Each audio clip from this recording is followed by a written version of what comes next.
Assalamualaikum, halo semuanya. Jumpa lagi dengan aku Ivi di channel Ivide, Your Storyteller.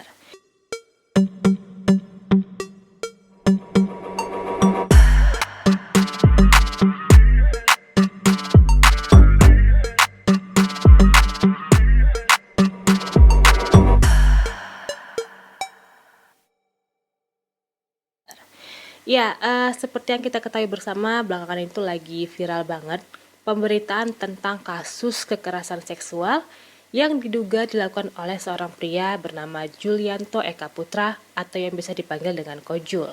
Di mana si Julianto ini adalah merupakan seorang founder sekaligus kepala sekolah di SMA Sekolah Selamat Pagi Indonesia atau SPI yang ada di Kota Batu. Nah, di sini aku akan menceritakan detail atau kronologis dari kasus ini, mulai dari profil si Julianto Eka Putra ini, lalu bagaimana awal kasus ini bisa terkuak, kemudian bagaimana para korban berusaha untuk mencari keadilan, juga status hukum dari Julianto Eka Putra hingga sampai saat ini. Oke, langsung kita mulai, ini dia ceritanya.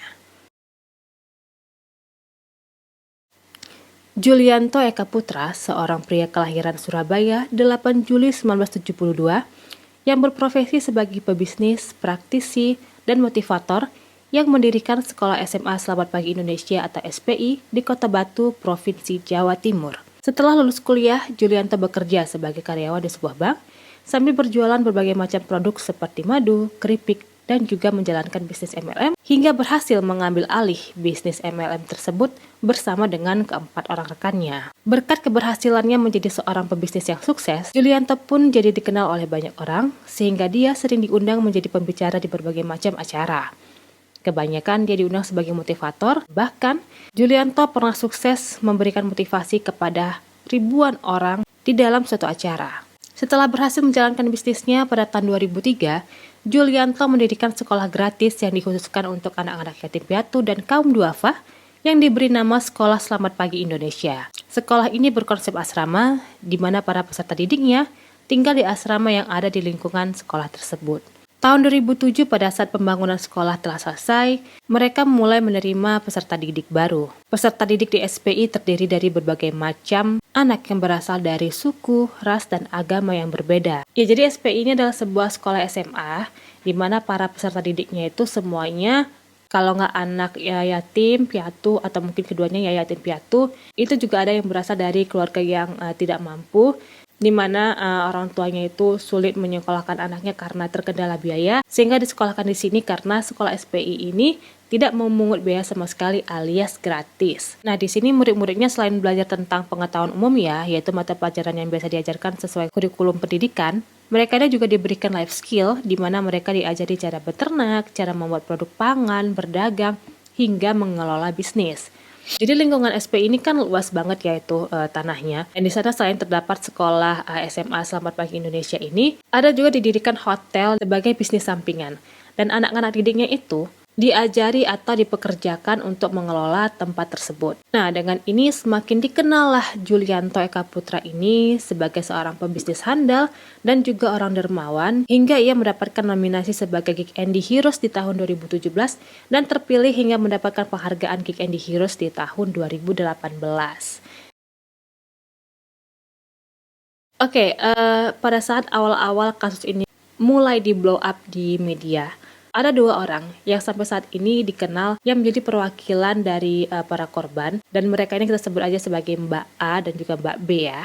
Nah, jadi menurut si Mbak A dan B ini, awal mula kasus ini terkuak itu karena ada sebuah kejadian. Jadi seperti yang aku bilang tadi, di SPI ini ada hotel ya, tempat usaha mereka. Nah, suatu ketika di akhir tahun 2020, salah satu petugas yang lagi menjaga hotel itu kaget karena ketika dia cek, ada salah satu kamar di hotel tersebut yang kelihatannya ada aktivitas di dalamnya, di mana seharusnya kamar itu kosong, tidak ada kegiatan. Karena kan pada saat itu tahun 2020 ya, pandemi masih melanda di Indonesia, hampir semua usaha-usaha tutup termasuk hotel ini untuk sementara diberhentikan operasionalnya. Nah, akhirnya karena si petugas ini curiga, dia pun pergi untuk mengecek hasil rekaman CCTV. Nah, ternyata dari rekaman CCTV itu terlihat ada seorang pria dan juga seorang wanita masuk ke dalam kamar tersebut. Dan yang mengejutkannya lagi ketika diperhatikan lebih detail, pria itu adalah Julianto atau si Kojul tadi dengan wanita yang merupakan seorang pegawai. Jadi cewek ini katanya adalah teman seangkatan mereka yang juga dipekerjakan di sana. Nah, untuk memastikan itu, si petugas ini pun tadi setelah ngecek rekaman CCTV ya, dia balik lagi ke kamar tadi. Nah, si petugas ini udah bawa kunci, dia udah berusaha ngebuka pintu itu, tapi ternyata nggak kebuka. Jadi itu kelihatannya dikunci dari dalam. Nah, singkat cerita, nggak berapa lama setelah digedor-gedor, akhirnya keluarlah seorang wanita dari kamar tersebut, dan beberapa saat kemudian disusul dengan si Julianto keluar juga dari kamar tersebut, tapi anehnya dengan keadaan lari terbirit-birit.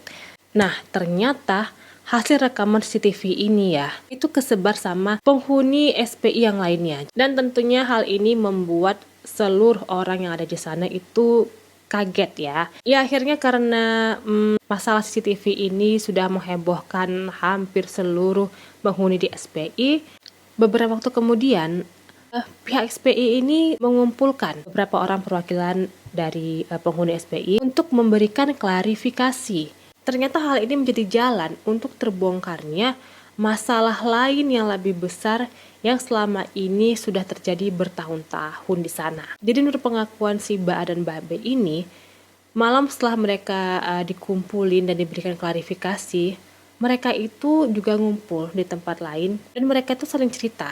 Jadi intinya nggak tahu siapa yang mulai, tiba-tiba aja mereka ini sesama penghuni sana itu saling cerita bahwasanya ternyata mereka itu pernah mendapatkan perlakuan tidak senonoh dari Julianto ini. Jadi akibat dari satu ngaku, terus akhirnya yang lain juga ikut ngaku, ternyata yang lain lagi yang juga ikut mendengarkan saling cerita, saling mengaku bahwasanya ternyata di antara mereka ada yang bukan hanya sekedar dilecehkan, tapi juga sampai diperkosa dan juga mendapatkan kekerasan fisik. Ya dari sini sebenarnya mereka ini udah ada niat ya untuk melaporkan Julianto ke polisi. Tapi masalahnya mereka ini mengalami beberapa kendala. Seperti yang pertama itu rasa takut.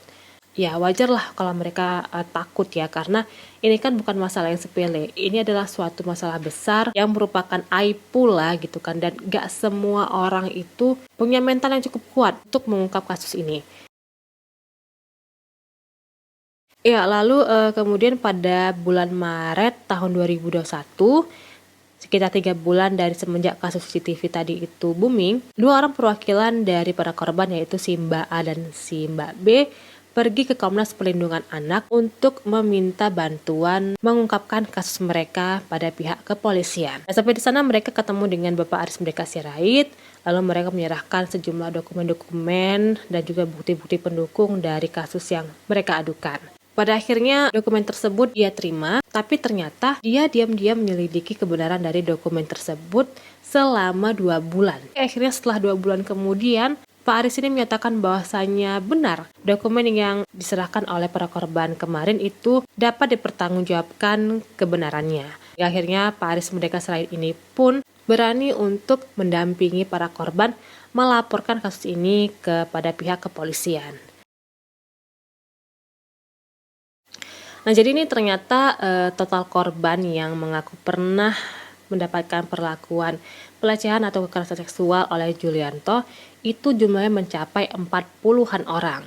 Tapi tidak semuanya itu mau atau berani untuk melaporkan kasusnya ke polisi. Jadi Pak Aris ini mendampingi sekitar 15 orang yang pada saat itu mau ikut melaporkan. Nah, syukurnya laporan mereka ini diterima dengan baik sampai 2 minggu setelahnya itu ada pemberitaan gelar kasus dan menyatakan bahwasannya bukti atau dokumen yang dilaporkan oleh pihak pelapor itu diterima hingga kasus ini pun bisa diteruskan. Lalu lanjut 2 bulan setelah itu, yaitu pada bulan Agustus tahun 2021, pihak Polda Jatim pun menyatakan Julianto ini sebagai tersangka.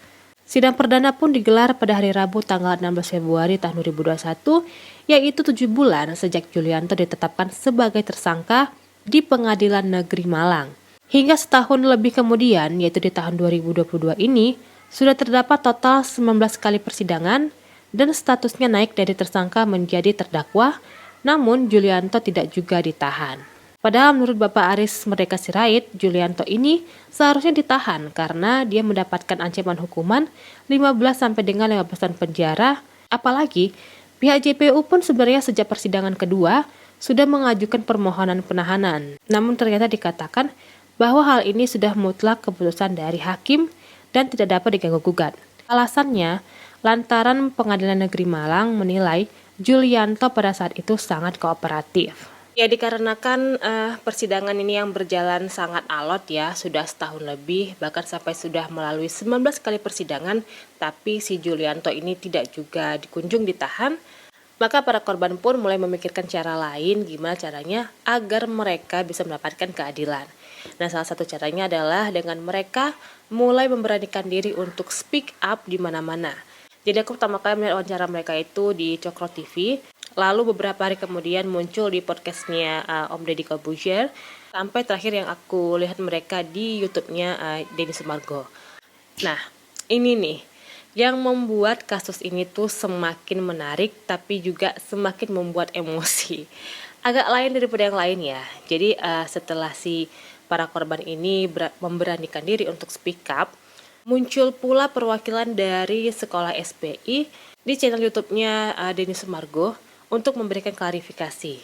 Nah, ketiga orang ini secara kompak mengatakan bahwasanya tidak pernah ada terjadi peristiwa pelecehan seksual atau kekerasan seksual di lingkungan sekolah SPI. Apalagi yang dituduhkan kepada Julianto Eka Putra.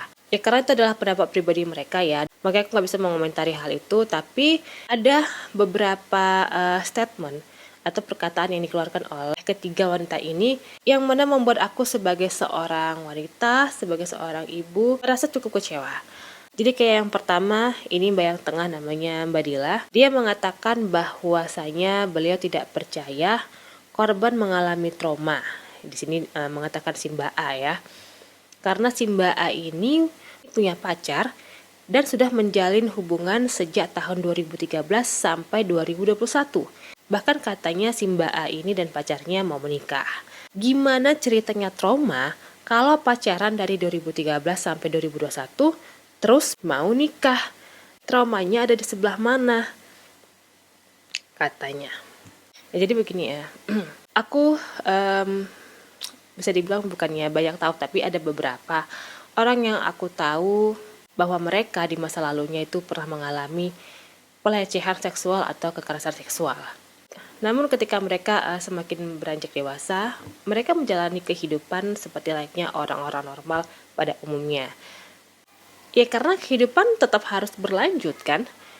Setiap hari dia tetap harus beraktivitas, tetap butuh makan, tetap butuh bekerja. Dan yang namanya rasa trauma, rasa takut, itu bisa loh dipendam. Apalagi kita ini berada di lingkungan yang kita rasa kita tidak bisa mempercayai sepenuhnya orang-orang yang di sana, maka pasti otak kita akan bekerja untuk melindungi diri kita sendiri dengan cara ya memendam itu semua. Apakah bisa? Bisa. Apalagi ya si korban ini dalam pengakuannya dan bertahun-tahun dia nggak cuma mendapatkan perlakuan kekerasan seksual, tapi juga kekerasan fisik serta mental. Ditambah lagi si pelaku ini juga di sana kan sangat powerful ya. Gak akan dengan segitu mudahnya menunjukkan gelagat kalau misalkan dia itu punya masalah dengan si pelaku. Dan lagi siapa tahu kan pacarnya yang ini itu nge-treat dia dengan sangat baik, menjadi tempat pelipur laranya, sehingga dia bisa sejenak melupakan rasa sakitnya.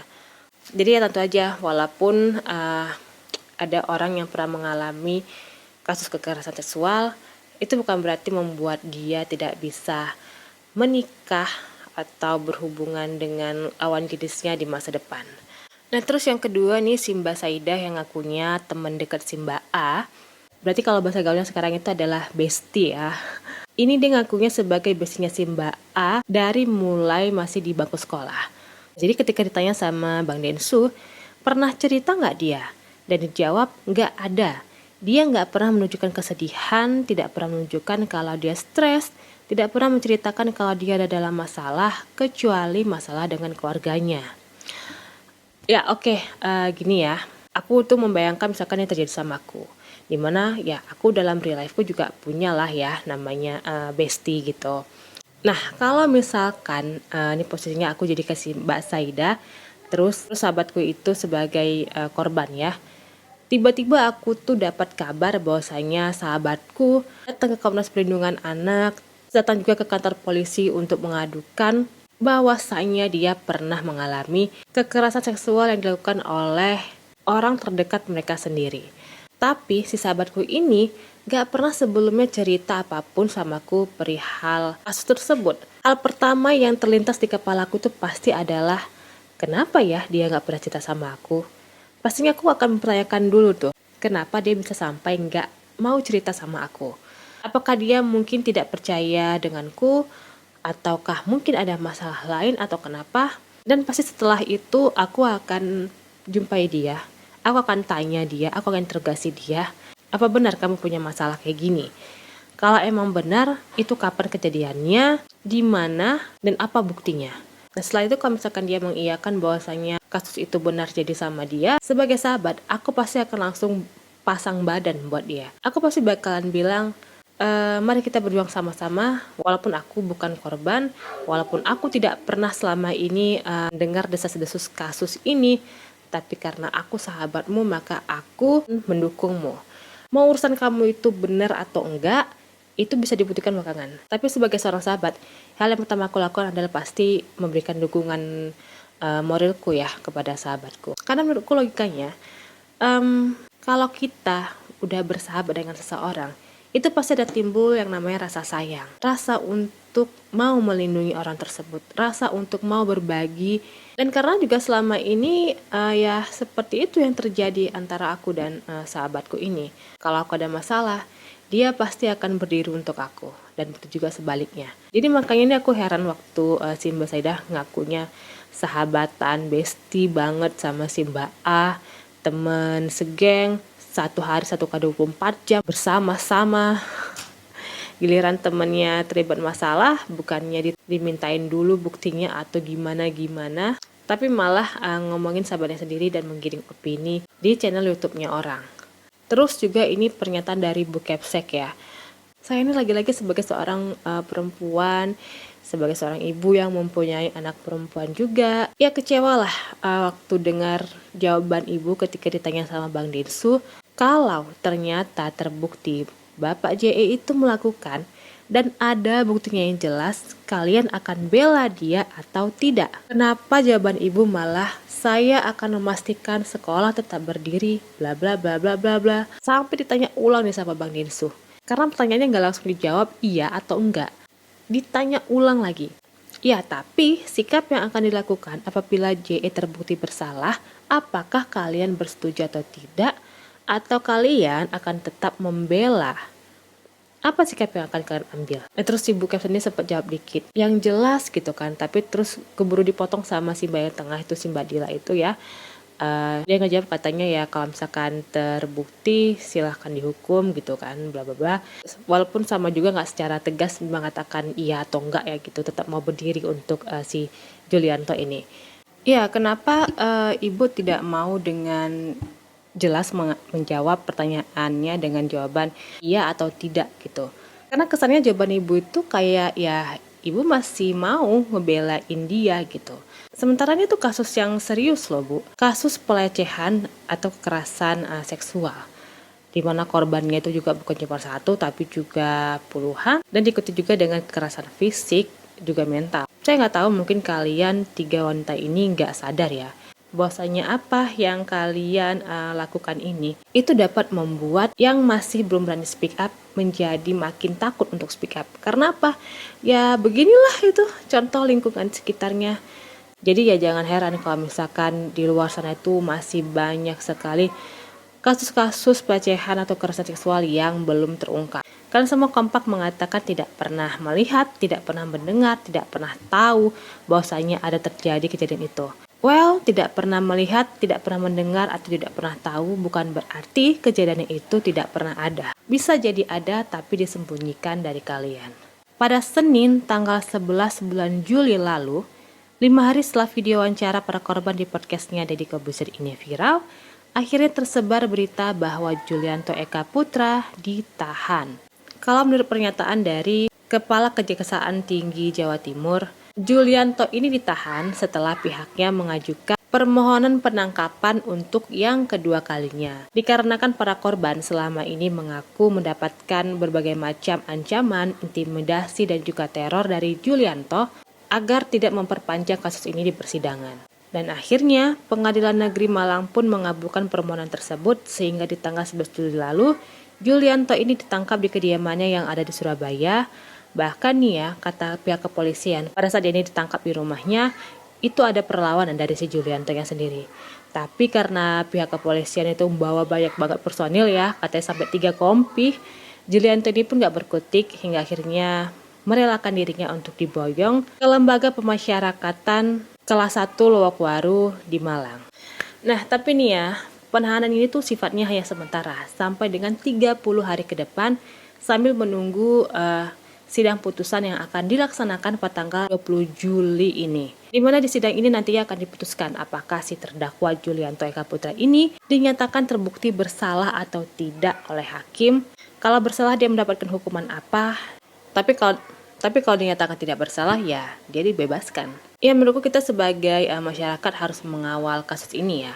Karena ini kasus kriminal yang sangat kompleks. Tingkatnya itu nggak cuma sadis tapi juga keji kalau bisa aku bilang.